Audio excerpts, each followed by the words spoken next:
Aí sim, graça e paz, meu amigo, boa tarde. Boa tarde, tudo bem? Muito bem. Agora sim, depois de muitas tentativas, agora a gente consegue agora um encontro aí, um encontro. O pessoal tava me perguntando aqui sem parar, cadê a live? Cadê a live?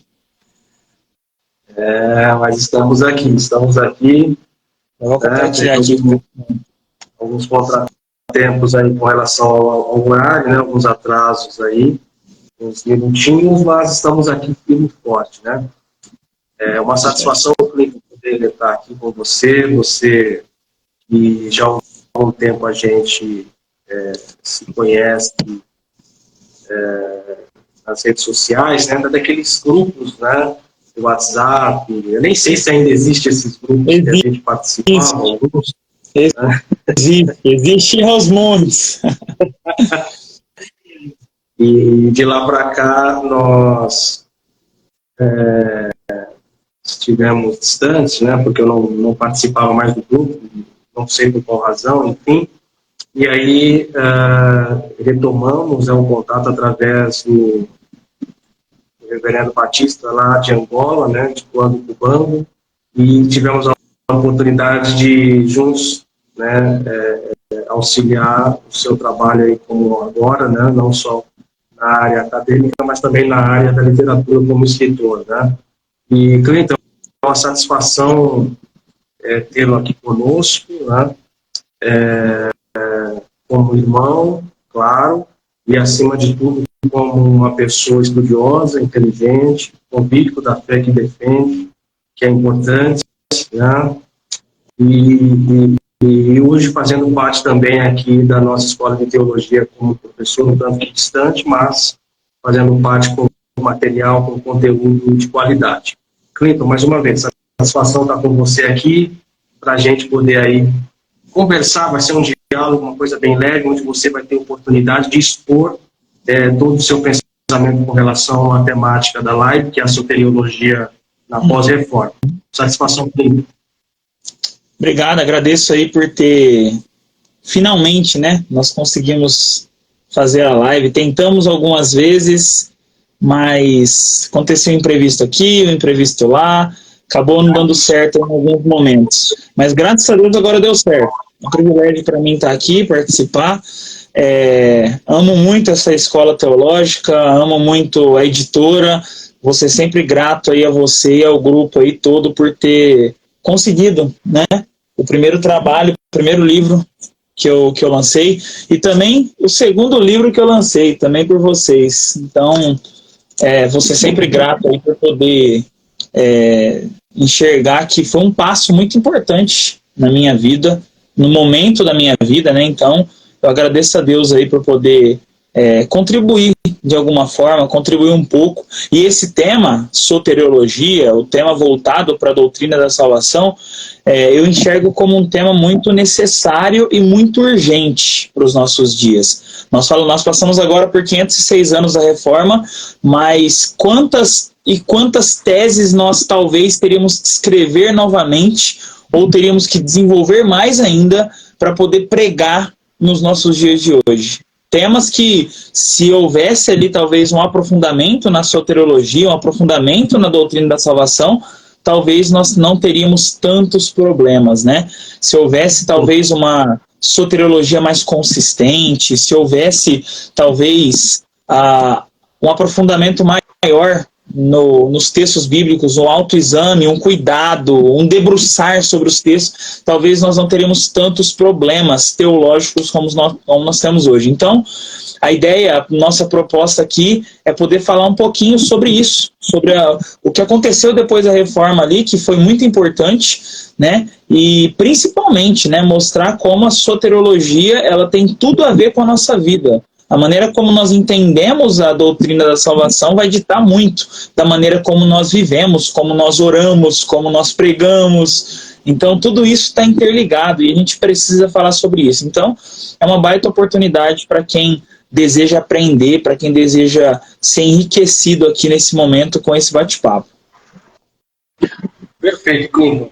Como você falou, né, você tem aí 2 obras lançadas com a nossa editora, a Editora Educação Cristã, uma que está bem ali, que é uma das capas mais bem comentadas da editora.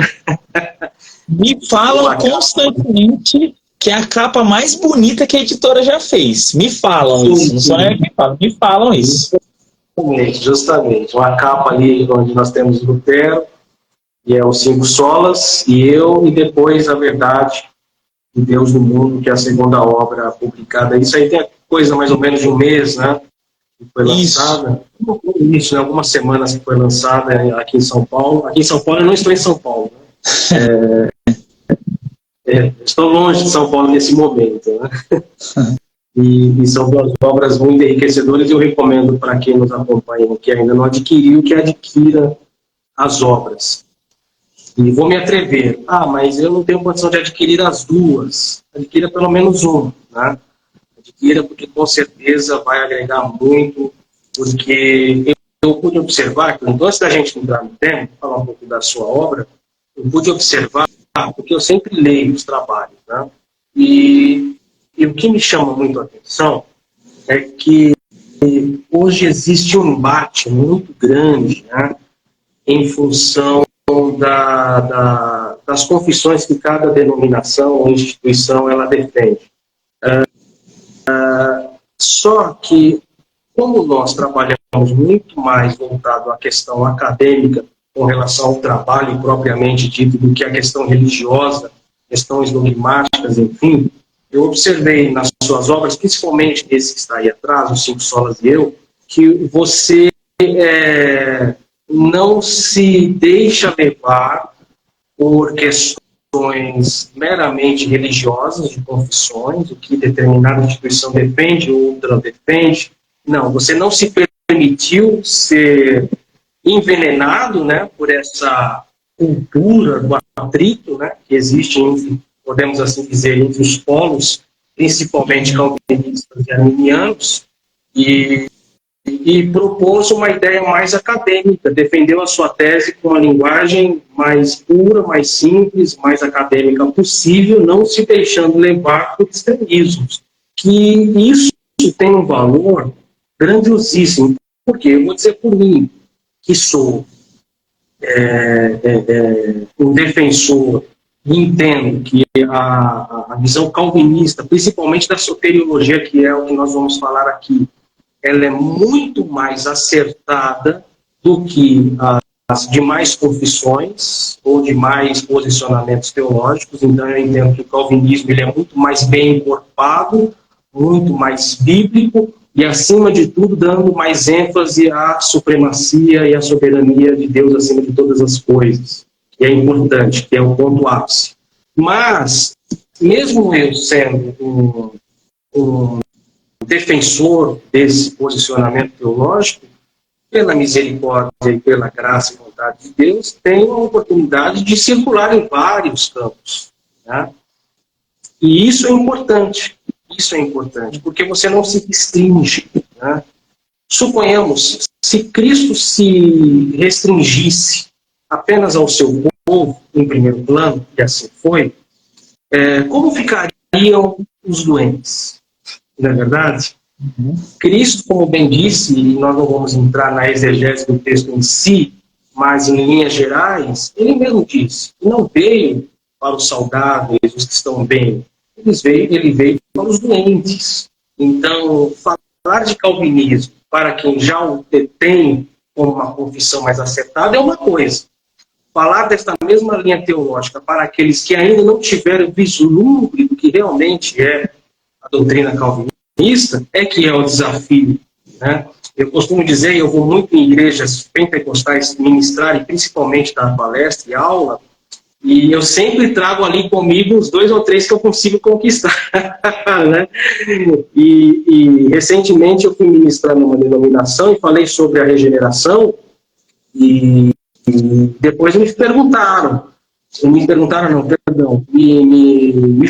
me revelaram que alguns nem sabiam, mas outros diziam que há muitos anos, nunca ouviram um sermão sobre, por exemplo, a doutrina da regeneração.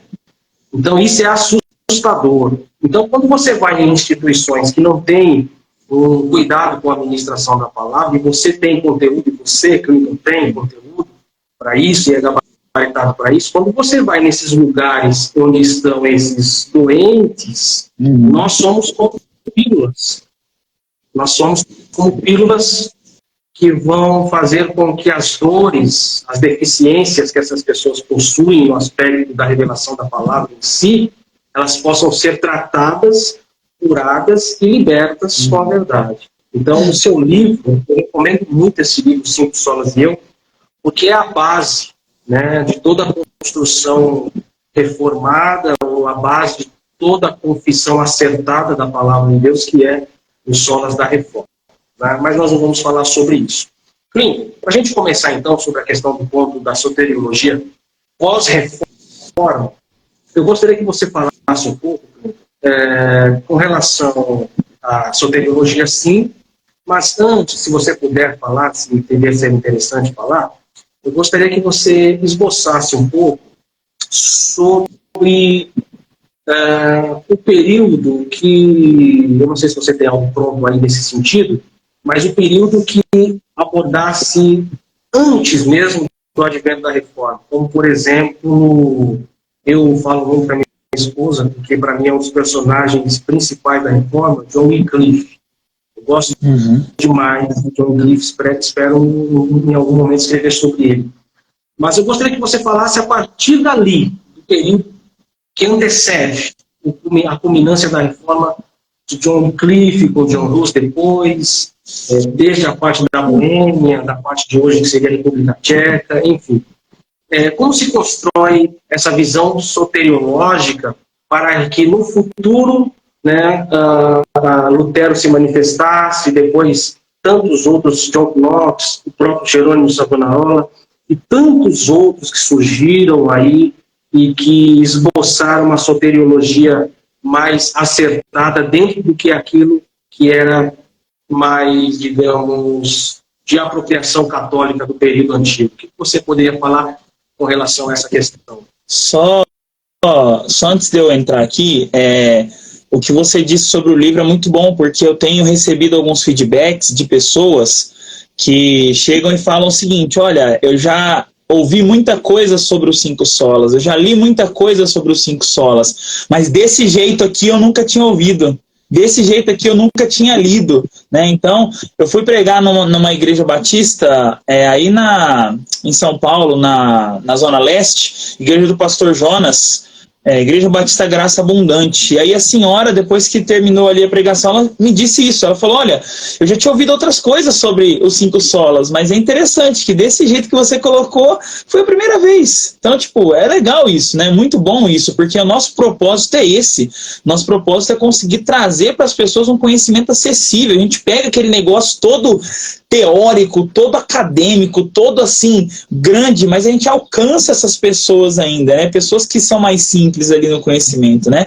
E aí é legal você falar sobre o período antes da reforma. Inclusive no final de semana agora que se passou, eu expus esse slide, a Reforma Protestante e os Cinco Solas. Eu expus exatamente no aniversário de uma igreja aqui em Ribeirão Preto.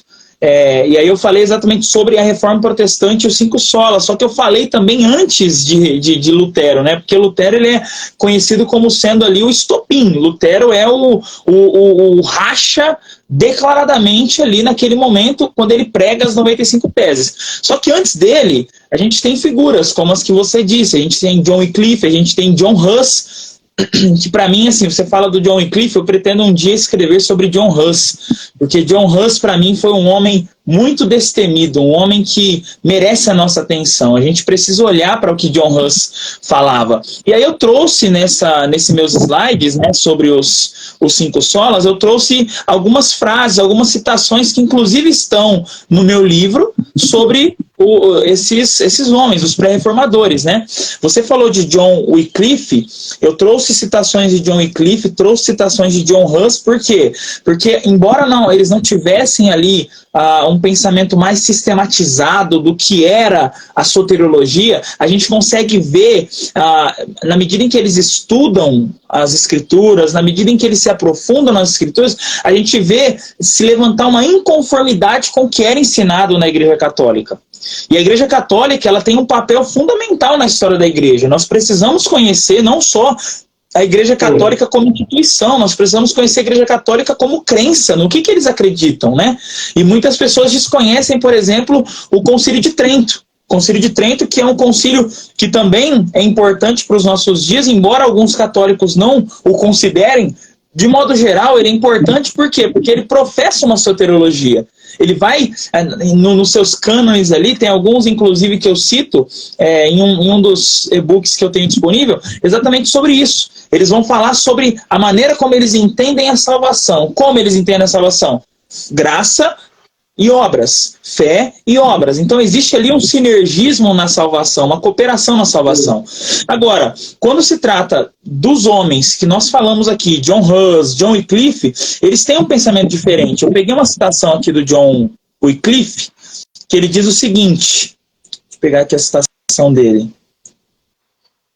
Ele diz o seguinte, eu não estou achando aqui a citação dele, eu expus esse pensamento do John Wycliffe exatamente no Sola Gratia. E aí está no meu livro essa frase, assim como outras, em cada um dos solas que eu coloco no meu livro, como você sabe, eu trago várias citações dos autores ali, dos pré-reformadores e dos reformadores, e aí John Huss diz o seguinte: a graça divina é tal que sem ela ninguém pode crer, esperar ou amar corretamente, pois a graça é a fonte da fé, a origem da esperança e a causa do amor. Nós não somos capazes de fazer nada sem a graça divina, pois é ela que nos capacita a agradar a Deus e a cumprir os seus mandamentos. A gente está falando aqui de 100 anos antes de Martinho Lutero. A gente está falando aqui de momentos ali onde estava tudo muito embrionário. Aqueles homens não tinham acesso ao material grosso, bruto. Eles não tinham acesso a tantas coisas como 100 anos depois Lutero vai conseguir ali desenvolver uma tradução e tudo mais. Então, a gente vê em John Huss, por exemplo, aqui, exatamente isso. Uma soteriologia sendo desenvolvida, exatamente colocando a graça como sendo o fator determinante para que a partir disso possa se crer corretamente, esperar corretamente e amar corretamente. E é o que eu falei no começo daqui na introdução da nossa live. A maneira como eu creio na soteriologia vai ditar a maneira como eu vivo. E é o que John Huss apresentou aqui. Qual foi o ato de John Huss? Eu coloco exatamente isso também nessa pregação desse final de semana, onde eu mostro que John Huss se opôs à Igreja Católica, aos ensinos da Igreja Católica. No ano de 1415, John Huss foi morto. No ano de 1415, ele foi condenado. Ele foi colocado num poste e foi queimado vivo. Antes de ser queimado, as pessoas colocaram uma roupa clerical nele, depois arrancaram essa roupa clerical que ele estava vestindo, na intenção de mostrar que ele foi excomungado, amarraram ele nesse poste e colocaram fogo. As últimas palavras que ele disse, inclusive, foi: tudo que eu preguei até agora estou testificando com o meu próprio sangue. Então o sangue dele sendo derramado, ele sendo morto. Naquele momento, 1415 foi quando ele foi morto, mais exatamente em julho de 1415. A gente tem aí então um salto de 100 anos depois, Lutero se opondo à Igreja Católica.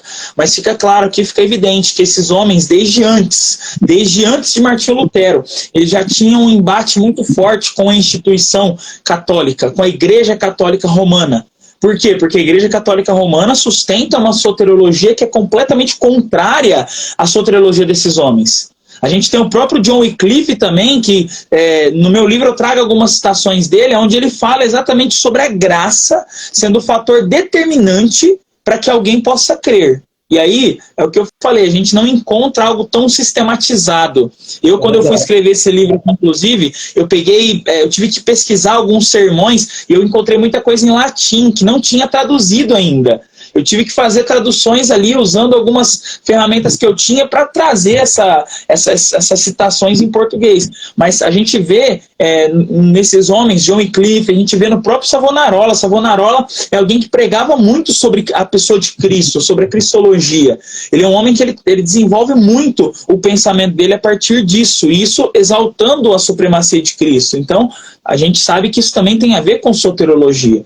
Então, esses homens aqui, eles escreviam alguns sermões, algumas cartas, mas eles não tinham nada sistematizado. É isso que eu acho interessante desse período. Esse período ele precisa ser olhado, examinado com muito mais profundidade. E, Carlos, a gente não tem tanto conteúdo em português para poder falar sobre esses homens. A gente não tem quase nada de Savonarola em português. E o que a gente tem em português, muito disso vem de autores católicos falando sobre isso. Então, a gente tem que tomar muito cuidado com o que a gente está lendo ali.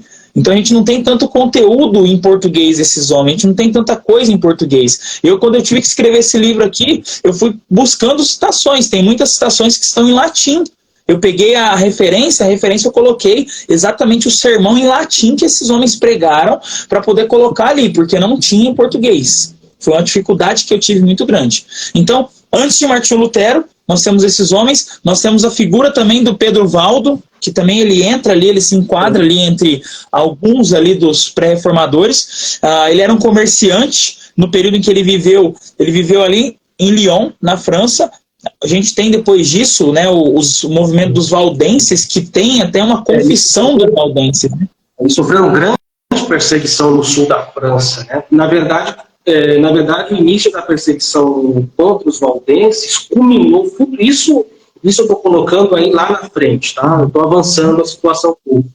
Com o advento dos valdenses e a perseguição sofrida por esses valdenses, criou-se na França um Estado que até então havia uma forte, digamos, nós vamos entrar nesse assunto depois, vai ficar um pouco mais interessante a live, mas mais para frente a gente vai acompanhar, se o Instagram nos permitir também, mas havia uma grande concorrência entre a Igreja da França e a Igreja da Itália, né? Principalmente com relação ao estabelecimento da sede do poderio católico, se na França ou em Roma, enfim.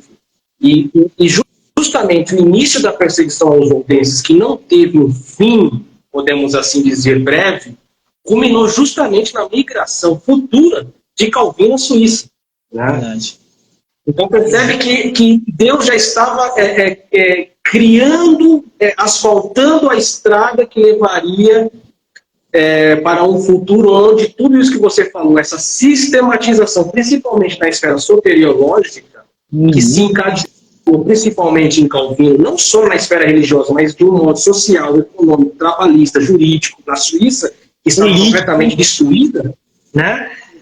E é muito interessante essa questão que você falou dos valdenses, porque foi justamente aí que vem, com o advento das perseguições, que vem, com o passar dos anos, justamente a necessidade dessa migração de Calvino para a Suíça, e aí depois a gente sabe o que aconteceu, né?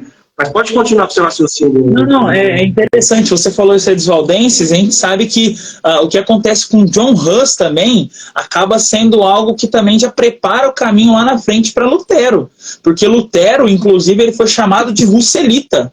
Ele foi chamado de seguidor de John Huss, porque ele pregava ideias que eram semelhantes às ideias de John Huss. Então, é interessante nós pensarmos que cerca aí de... Lutero pregou as 95 teses em 1517. Em julho de 1415, John Huss foi morto. Então, assim, cerca de 100 anos depois, a gente tem um homem se levantando no meio da Igreja Católica exatamente para fazer algo que um homem 100 anos atrás também tinha feito. Então é legal ver isso, é legal ver que Deus realmente ele vai preparando o caminho e em momento nenhum ele deixa a igreja dele sozinha. Em momento nenhum a igreja fica só, fica abandonada. A gente acaba pensando muito, né, no nosso meio que a nossa religião, a nossa fé, ela foi algo que aconteceu depois de 1517. Mas tanta coisa aconteceu antes. Tantos homens antes de Lutero, mesmo com a dificuldade muito grande de ter um material sistematizado, de ter tantas possibilidades nas mãos, homens antes disso já tratavam, né? Aqui no meu livro, quando eu falo sobre as citações dos pré-reformadores, eu coloquei exatamente por isso, porque é interessante ver que a soteriologia está em tudo, né? Savonarola, em um dos sermões que ele prega, em 1497, já bem pertinho lá de Lutero, ele coloca assim, ó: a verdadeira fé é aquela que nos faz buscar a Deus com todo o nosso ser, e não apenas com a nossa mente ou com nossos lábios. Que a nossa fé seja acompanhada de obras de amor e caridade, para que possamos mostrar ao mundo que somos verdadeiros discípulos de Cristo. Aqui pode ser uma frase qualquer para muita gente, mas olha como é que ele coloca o fato de crer em Cristo ser o fator determinante para que ele gere obras, né? E aí, se tratando de soteriologia, esse ponto ele é fundamental, porque nós entendemos que a nossa salvação não é por obras, também não é por fé mais obras, como o Concílio de Trento diz. Ela é somente pela graça mediante a fé. E o que resulta nisso? Obras vão ser o resultado, obras vão ser a consequência disso. É o que Savonarola vai falar nesse Sermão das Vaidades que ele prega em 1497. Ele coloca exatamente que a verdadeira fé nos faz buscar a Deus. Não é o contrário. Eu não busco a Deus para que depois eu receba essa fé, né? Então, esse ponto da soteriologia. John Wycliffe, ele coloca sobre isso também, na Suma Teológica dele, o seguinte: a fé é o fundamento da justificação. É por meio da fé que somos justificados, pois a fé nos une a Cristo, que é a nossa justiça. A fé é o caminho pelo qual recebemos a graça de Deus e somos perdoados dos nossos pecados. Sem fé, não há salvação, pois a fé é o que nos permite crer na obra redentora de Cristo na cruz. Aqui é John Wycliffe falando, já também antes de Lutero. Antes de Lutero falar sobre justificação. O grande artigo na vida de Lutero foi justificação. Aqui nós temos John Wycliffe, antes de Lutero, falando sobre justificação. Soteriologia. Aqui ele está falando exatamente sobre a salvação pela fé. Justificados pela fé. E ele coloca que sem essa fé não existe salvação. Então, é legal ver como que mesmo embrionário, mesmo que não tão organizado como a gente vê em Calvino, não tão organizado como a gente vê em John Knox, mas a gente vê aqui já algo nascendo, a gente vê algo já começando a dar as caras, né? Por exemplo, John Huss, ele vai falar também que a fé não é uma questão de conhecer muitas coisas, mas de conhecer a única coisa necessária, que é Cristo. Então é legal ver que a salvação, embora ela esteja num âmbito teórico, ela não fica em um âmbito teórico, né? Ela sai do âmbito teórico e ela vai para a vida desses homens. O que eles fizeram? Quais foram os resultados dessa crença desses homens aqui? Foi exatamente se opor à Igreja Católica, foi exatamente se opor ao que estava sendo ensinado. Eu coloquei sobre a morte de John Huss, só para finalizar minha fala, mas John Huss, no ano aí de 1415, ele teve a oportunidade de se defender em um julgamento, né? Que foi no Concílio de Constança. Só que ele defendeu tudo, ele citou tudo pelas Escrituras, ele mostrou pelas Escrituras que o que ele estava ensinando não era novidade, não era algo diferente do que está na Escritura. Ainda assim, ele foi acusado de ser um herege, por estar indo contra as Escrituras. E aí, no dia 6 desse mesmo mês, desse mesmo ano, foi quando ele foi morto e jogado naquele poste, sem roupa, praticamente nu, despido, para mostrar que ele foi excomungado, e aí ele foi morto. Então, esses homens morreram lá atrás, né? Muita coisa aconteceu, a gente às vezes não dá tanto valor ao que aconteceu. A maneira como nós, hoje que somos escritores, produzimos conteúdo, imagina esses homens lá atrás, o que eles tinham que fazer para poder chegar a esse ponto, e Deus trabalhando desde o começo, desde antes da reforma. Se a gente for discutir todas as etapas, principalmente o período antigo da igreja, tem algumas coisas interessantes que eu vou pensar aqui, antes da gente adiantar um pouco a nossa questão, que é sobre essa questão da sistematização da área da soteriologia. É interessante por conta do fato de que já havia uma sistematização na concepção da teologia. Então, discutir sobre pensamento acerca do Deus, da qual servimos, da qual conhecemos, já havia muito material sobre isso. Haja vista o excelente material, de quem não leu eu recomendo, de São Tomás de Aquino no século XIII. Né? que a Suma Teológica de Aquino é uma obra imprescindível em qualquer biblioteca de qualquer estudante da Bíblia, de qualquer filósofo, teólogo, de qualquer pessoa que labora nessa área, né? Se nós olharmos na questão da pessoa de Cristo, propriamente dita, nós vamos encontrar muito material, ainda antes de Wycliffe, em Anselmo de Cantuária, né? Então, que eu gosto bastante também, cito bastante no livro que eu estou escrevendo agora. Então, nós percebemos que esse período, de 1100 em diante, de 1100 a 1700, 1770, por ali, o número de pessoas que se entregaram, de fato, né, em todos os sentidos possíveis, para a elaboração de um pensamento cristão mais centrado para Deus do que das coisas que Deus tende a oferecer, que era o que a Igreja Católica disseminava, né? E eu sempre costumo dizer que a Igreja, principalmente a partir do século VI, né, no ano 600 em diante, quando a Igreja ela chega num período de poderio tão grande que antes que os clérigos pudessem perder o patrimônio que a Igreja juntou, né, com as muitas contribuições ofertas, eles estipulam o celibatismo. Porque o celibatismo, para quem não sabe, as pessoas tendem a dizer que o celibatismo foi imposto justamente para seguir uma das concepções de Paulo, que numa interpretação equivocada por estes, dizem que melhor estar só para que se dedique integralmente às coisas de Deus. Mas o celibatismo não está apoiado nisso. O celibatismo está apoiado justamente na questão do patrimônio religioso que se tornou tão abrupto, tão grande, onde as meninas, as crianças, né, elas tinham o desejo do clero, os meninos, para o enriquecimento, e as meninas para contrair núpcias com o alto clero, recebendo assim a herança com a morte destes. E aí a Igreja Católica viu isso, opa, pera lá, vamos parar com esse negócio aí, porque senão a fábrica vai falir, né? A empresa vai quebrar.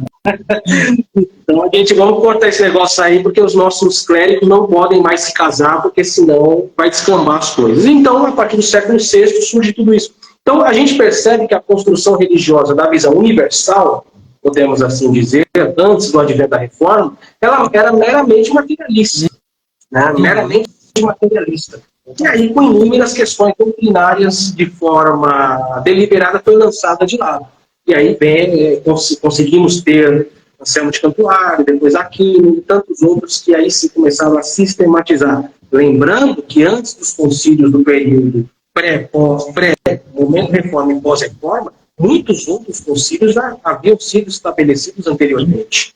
O segundo concílio vaticano, mesmo, foi um concílio muito importante para as pretensões da Igreja Católica. Tá? E, é claro, nós não vamos, se nós entrarmos nesses médios, nós vamos nos distanciar demais, porque é muito assunto, né?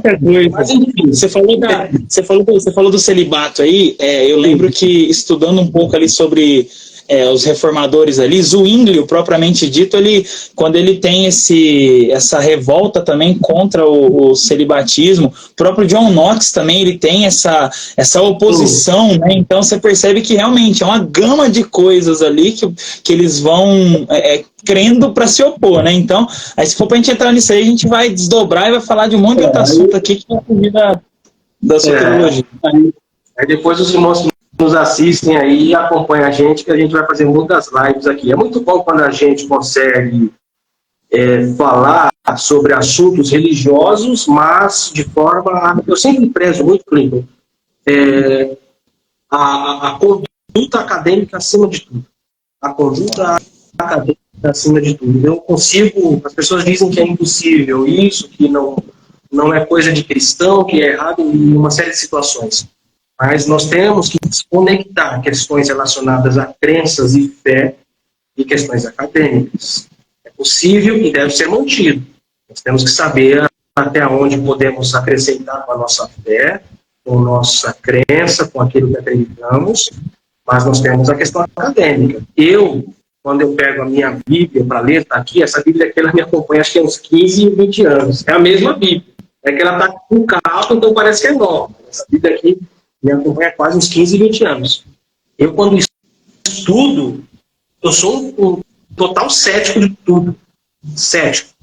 Você falar para mim, Carlos, você acredita em Gênesis, na criação, como foi narrada lá no livro de Gênesis, no capítulo 1, eu vou olhar para você, querido, eu vou falar assim, rapaz, se eu fosse um dos diretores da rede de televisão que a gente conhece, faz muita novela, eu ia fazer uma novela e tanto com esse capítulo 1 de Gênesis.